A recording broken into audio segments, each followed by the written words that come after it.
Welcome back. My name is Darson Grantham, and in this video, we're gonna go through the top reasons why you might not wanna move to Des Moines. I'll be completely candid. I moved here about 10 to 12 years ago, and some of these things were a big turnoff, and so you need to consider them when you are moving to Des Moines. If you're like most people and you're researching a city that you wanna move to, you wanna know what the bad things are. What are the things that are gonna piss you off when you move here?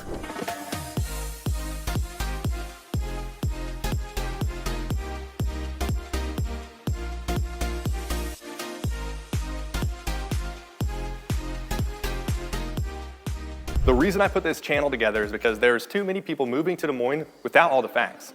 Or they watch videos or read blogs, and what's out there doesn't paint a true picture of what Des Moines actually is and what it feels like to live here, to work here, to raise kids here, to be a single person here.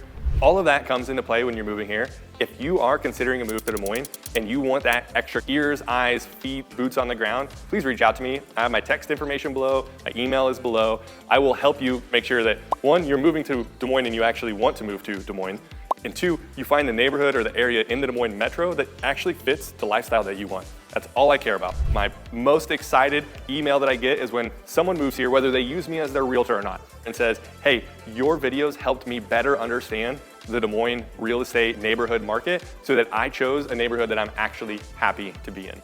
So with all that, let's get in. Our first one is the humidity and allergies. If you don't know what humid is, you will be thoroughly confused because it really feels like a bad humid day. It's usually your late summertime in Iowa. It feels like you're walking through mist. Even though you know that the sun is out and the sun's shining, everything is good, but when you wave your hand like that, it feels like you're cutting through a cloud. And in the mornings, it's worse because the clouds really there's heavy fog a lot of times, certain areas, certain times of the day. The humidity is bad. And secondly, if you have allergies, pollen allergies, Iowa has high pollen, right? So we are a lot of agriculture. There's a lot of green and plants in the state of Iowa. There's no question about that. Des Moines in general, Des Moines proper has some green space. There's not a lot of crops, right? There's not a lot of farmable area in the Des Moines metro because most of it's houses and commercial buildings, industrial type stuff. So you could live in Des Moines and not see too many cornfields, right? Like, let's be honest. Most people think of Iowa, they think of cornfields. If you move to the Des Moines metro, you're not gonna see cornfields. You're gonna see a normal, booming metropolis type area. Allergies, yes, you could take medicine to take care of them. You can maybe change your diet a little bit, but to get rid of them completely, you might not want to move to Iowa if you have really bad allergies and it totally ruins your day. And you don't have medicine that can fix or take care of those allergies. It's different kind of allergies. It could be a couple weeks in the spring, a couple weeks in the fall. It's not the entire time. The winter time, there is no allergies. You just have dry skin in the winter time, so you have to have a humidifier going in your house so that you can keep that moisture level inside your house up to a point where your skin's not itching like crazy. Now we're gonna piggyback off the high humidity and allergies to the next reason you might not wanna move to Des Moines, and that is the weather. And not just like everyone complains about the weather, just the rapid fluctuations in the weather. So 1 week in the winter, 60 degrees, 50 degrees, it's not sunny, but it's not hot, it's very tolerable. And then the next week, you could have negative 10 degrees. Wind chill is a key. So if you are moving here and you see the temperature's not so bad, look at the wind chill. That's kind of a secret. The wind chill is what it actually feels like, and that's brutal. So Iowa is actually a pretty windy state. We have a ton of windmills that produce energy throughout the country. Not what I'm talking about here, but Iowa's pretty windy. The inclement weather just going up and down. Same thing in the summertime. So you could have a pleasant 70 degree summertime in July, and then the next week could be 105 degrees. If you're moving to Iowa, you should be ready for weather that changes drastically. Now, I see that as a good thing. I like the changing of the seasons. You do have a fall, you do have a spring. I was talking to someone who lived up in northern Minnesota, and they're like, yeah, no, up in northern Minnesota, you go from winter to summer. There is no spring in between, just goes. In Iowa, you're absolutely gonna have a springtime. You're gonna have a ramp up into the summer weather, and you're gonna have a ramp down into from the fall to the winter into the cold. So just keep that in mind. You are gonna see 4 seasons. You're gonna see tons of beautiful trees. Gosh, the sunsets in the fall and the springtime are some of the best. It's one of the things I don't think Iowa gets enough credit for. The sunsets over like the rolling hills and the plains is really, really beautiful. Next on our list for reasons you might not want to move to Des Moines, and that is going to be the outdoor activities. Now, yes, we go hang out outdoors. Iowa is, in general, getting much, much more aggressive in their outdoor activities. For example, the Des Moines River flows through the city of Des Moines, and there's a huge 10-year plan to expand the use of the river, because most people that live in Des Moines even, you see the river and like there's no activities to do on the river. There's very few bars on the river, there's very few kayaking or anything like paddleboard, anything like that on the Des Moines River, because it's kind of a pretty fast flowing river. And so they're actually planning a big expansion of what activities they're going to do on the river. But right now in 2024, there are not a ton of activities outside that are comparative to your Colorado, or like meaning the kayaking, mountain climbing, snowboarding, snow skiing. There's no ocean nearby, as you can imagine. We're in the middle of the United States. Although, I will argue a little bit, there are bodies of water, we call them lakes here, that if you have friends, you can go out on pontoon boats, you can go out on speed boats, and you can do tubing, skiing, like all of that can be done out on water. So I would argue a little bit, some of you that say that there are no activities, outside activities to do in the Des Moines or Iowa area. If you want to do activities outside in Iowa, in Des Moines, you can find them. Just have to look a little bit. The next one on the list is obesity. And I saw this and I was like, that's unfortunately very true. Iowa is not the healthiest state in the nation. I think we're 4th highest obesity state in the nation, and I don't know how to figure out the stats on this.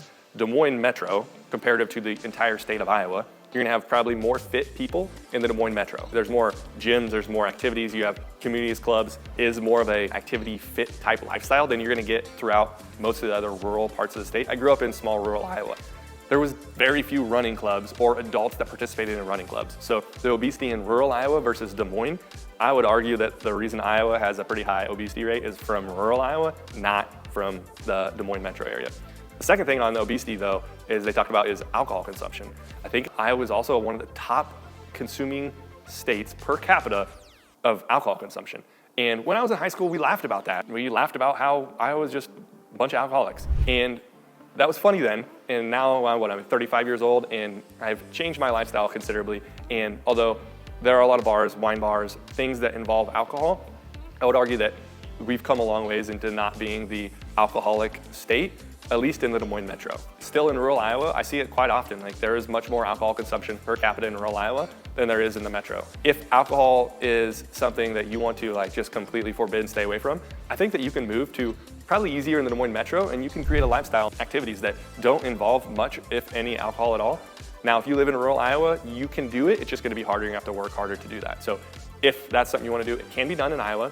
It's just probably much harder than what you've experienced if you are from another state that maybe has a lower alcohol consumption. It is 2024, it's election year. The next one on the list has everything to do with the election year, and so I'm probably gonna do a few more videos on this. The politics in Iowa are bonkers this time of year. Because Iowa is a Republican caucus state, we're one of the first ones that votes on, who's the Republican nominee, if you will. My goodness, are there ads? You get mailers, you get TV ads, you get tons of advertising. I mean, everything is full during those time frames. So because Iowa is such a pivotal state, you just have a lot of activity during election years in the politics realm. Also in other years, but really, really high the election years, the main presidential election years, I should say. The great thing about that is like, there's a lot of economic stimulation that goes into Iowa on those years. So we are a pretty conservative, Republican-driven state in general. All the metros do have a more Democratic-leaning voting to them in most cases, but you have a state Republican governor, you have a state representative House, and you have a state Republican Senate. So all three are led by the Republican side, conservative side, and so that's where a lot of the business and the laws and the policies are coming from. They've all won pretty considerably, so there isn't a lot of showing that that's going to change. But in general, we get a lot of political ads and just beat over the head during the election years. Some people would call that a positive. Most of us that have lived here for a long time, that's a negative. It's really annoying and not a whole lot of fun to just be hounded with political calls, ads, and everything above. Next on the list of reasons you might not want to move to Des Moines is if you don't like to drive, Des Moines Metro might not be a place for you to live. Now, you can pick pockets of Des Moines that are very walkable, all the suburbs and whatnot. They've not made it very walkable friendly. And I say they, the city governments, to be quite frank. They have not spent a lot of time to make the whole community walkable. Now they'll make many neighborhoods very walkable. Every new development has parks pretty close to it, has restaurants or commercial strip malls near them. So you can walk to places, but typically, especially in the suburbs, you're not gonna be walking that much to do your daily activities. If you live downtown or in some specific neighborhoods in the metro, you can find those walkable neighborhoods, which a lot of people really enjoy, and quite frankly, they're usually the more tight-knit communities. So I find them pretty interesting, and most people can see that and tell that. So if you are looking for that walkability, and you're like, hey, I wanna be in that close-knit walkability type community, shoot me an email, shoot me a message, text me below. I'll give you 3 or 4 communities that you need to kind of be paying attention to and looking at and considering housing or rental in that have that really cool walkability and tight-knit community. But in all, Des Moines metro in general is not a very walkable metro. And then on the flip side of that, not being walkable means you have to drive.